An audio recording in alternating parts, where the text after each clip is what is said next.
मैं पूर्व सैनिक भीखम लाल साहू।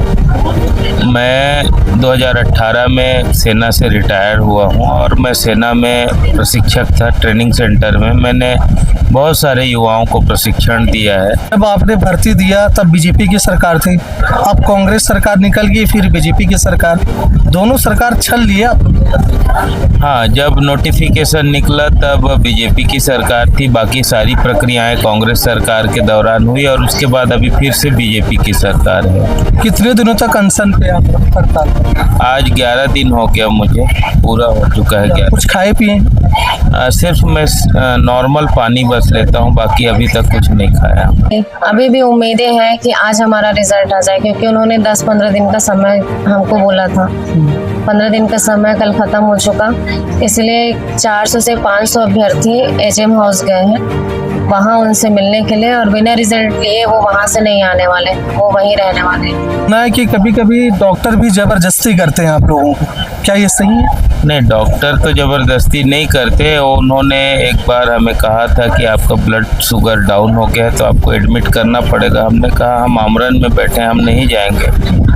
तो उन्होंने जो फोर्स था उनको बताया, फिर फोर्स के बाद में जो कार्यपालिक मजिस्ट्रेट आए और हमको फिर उठा करके ले गए थे ज़बरदस्ती यहाँ से, और फिर ज़बरदस्ती ग्लूकोज वगैरह चढ़ा करके फिर छोड़े हैं हमको।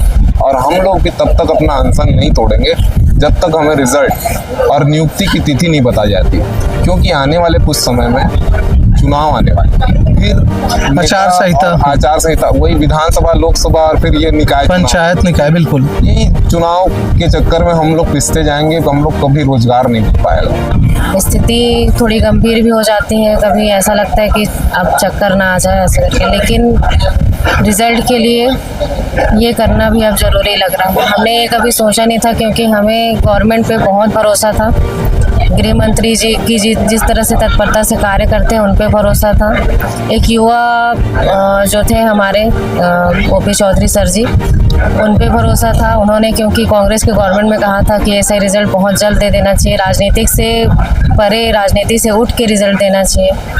उनकी सत्ता में आने के बाद हमें समझ नहीं आ रहा है कि गलती कहाँ हो रही है, क्योंकि सारी जो कोर्ट केस थे वो सब खारिज हो गए, सिंगल बेंच से, डबल बेंच से, हाई कोर्ट से। लेकिन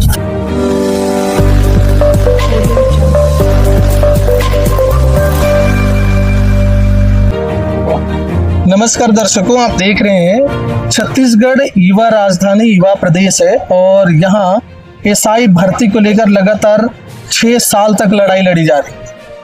ये तीनों भूख हड़ताल पे हैं। कहते हैं कि भूख हड़ताल अंतिम हथियार होता है सरकार को मनाने के लिए। इसमें शारीरिक सबसे ज़्यादा पीड़ा होती है।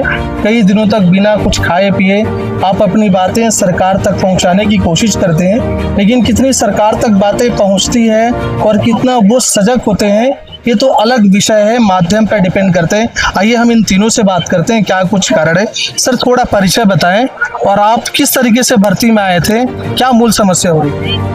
मैं पूर्व सैनिक भीखम लाल साहू। मैं 2018 में सेना से रिटायर हुआ हूं और मैं सेना में प्रशिक्षक था। ट्रेनिंग सेंटर में मैंने बहुत सारे युवाओं को प्रशिक्षण दिया है। उसके बाद सेवानिवृत्त होने के बाद भी बहुत सारे युवाओं को निःशुल्क प्रशिक्षण देके आर्मी में, अग्निवीर और बस्तर फाइटर जैसे रक्षा क्षेत्रों में भेजा है। 2018 में ही मैंने फॉर्म भरा था इसमें, और मैं क्वालिफाई होकर के अपना क्या बोलते हैं इंटरव्यू कंप्लीट करके आज मैं इस स्थिति तक पहुंचा हूं। लगभग 6 साल। हाँ, 6 साल से अधिक समय हो चुका है अभी तक। अच्छा, जब आपने भर्ती दिया तब बीजेपी की सरकार थी, अब कांग्रेस सरकार निकल गई, फिर बीजेपी की सरकार, दोनों सरकार छल लिया। हाँ, जब नोटिफिकेशन निकला तब बीजेपी की सरकार थी, बाकी सारी प्रक्रियाएं कांग्रेस सरकार के दौरान हुई और उसके बाद अभी फिर से बीजेपी की सरकार है। कितने दिनों तक अनशन पे आप हड़ताल? आज 11 दिन हो गया, मुझे पूरा हो चुका है। 11। कुछ खाए पिए?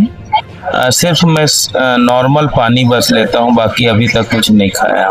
पक्ष विपक्ष के कोई नुमाइंदे आपके पास हाल चाल पूछने के लिए आए? नहीं, ना पक्ष से ना विपक्ष से कोई नुमाइंदे अभी तक नहीं आए। बस डॉक्टर आते हैं सुबह और शाम, ब्लड शुगर और बीपी चेक करके जाते हैं। हमने सुना है कि कभी कभी डॉक्टर भी जबरदस्ती करते हैं आप लोगों को, क्या ये सही है? नहीं, डॉक्टर तो जबरदस्ती नहीं करते। उन्होंने एक बार हमें कहा था कि आपका ब्लड शुगर डाउन हो गया है तो आपको एडमिट करना पड़ेगा। हमने कहा हम आमरण में बैठे हैं, हम नहीं जाएंगे।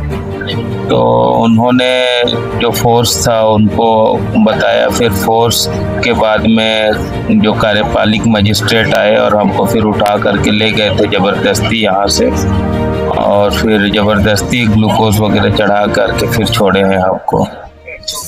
तो आप देख रहे हैं आवाज बहुत धीरी है क्योंकि 11 दिन हो गया है बिना कुछ खाए पिए।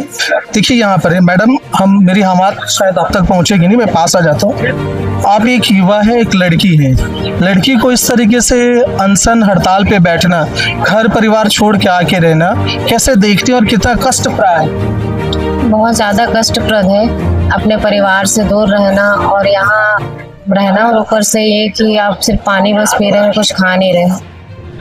स्थिति थोड़ी गंभीर भी हो जाती है, कभी ऐसा लगता है कि अब चक्कर ना आ जाए ऐसे करके, लेकिन रिजल्ट के लिए ये करना भी अब जरूरी लग रहा है। हमने ये कभी सोचा नहीं था क्योंकि हमें गवर्नमेंट पे बहुत भरोसा था।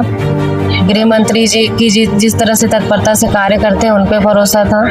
एक युवा जो थे हमारे ओपी चौधरी सर जी, उन पे भरोसा था। उन्होंने क्योंकि कांग्रेस के गवर्नमेंट में कहा था कि ऐसा रिजल्ट बहुत जल्द दे देना चाहिए, राजनीतिक से परे, राजनीति से उठ के रिजल्ट देना चाहिए। उनकी सत्ता में आने के बाद हमें समझ नहीं आ रहा है कि गलती कहाँ हो रही है, क्योंकि सारी जो कोर्ट केस थे वो सब खारिज हो गए, सिंगल बेंच से, डबल बेंच से, हाई कोर्ट से। लेकिन फिर भी परेशानी क्या है ये हम नहीं समझ पा रहे हैं। दर्शकों बता दें कि ये कोर्ट तक बातें पहुंची थी, वहां भी इन लोगों की जीत हुई है। आपका क्या नाम बताया मैडम, आप कहाँ से हैं? मैं सीमा बालोद से। अच्छा ये बताएं, मैंने कष्ट प्राय इस विषय में भी पूछा था क्योंकि यहाँ जो व्यवस्था है एक लेडीज को होनी चाहिए, शौचालय, बाथरूम तमाम लोग करके, तो यहाँ लोग बताते हैं वो भी सुविधा नहीं है। ऊपर से आप भूख हड़ताल भी 10-11 दिन बैठे हैं, उस संदर्भ में भी मैंने आपसे पूछा था। खैर ये मुझे बताएं, संवेदनशील सरकार कहते हैं, डबल इंजन की सरकार है, कितनी उम्मीद, क्या कुछ लगता है? वही मैंने कहा कि उम्मीदें तो बहुत सी थी, अभी भी उम्मीदें हैं कि आज हमारा रिजल्ट आ जाए, क्योंकि उन्होंने 10-15 दिन का समय हमको बोला था। 15 दिन का समय कल खत्म हो चुका, इसलिए 400 से 500 अभ्यर्थी एचएम हाउस गए हैं वहाँ उनसे मिलने के लिए, और बिना रिजल्ट लिए वो वहाँ से नहीं आने वाले, वो वहीं रहने वाले। हम लोग भी जब तक रिजल्ट नहीं मिलेगा तब तक आमरण अनशन में रहे।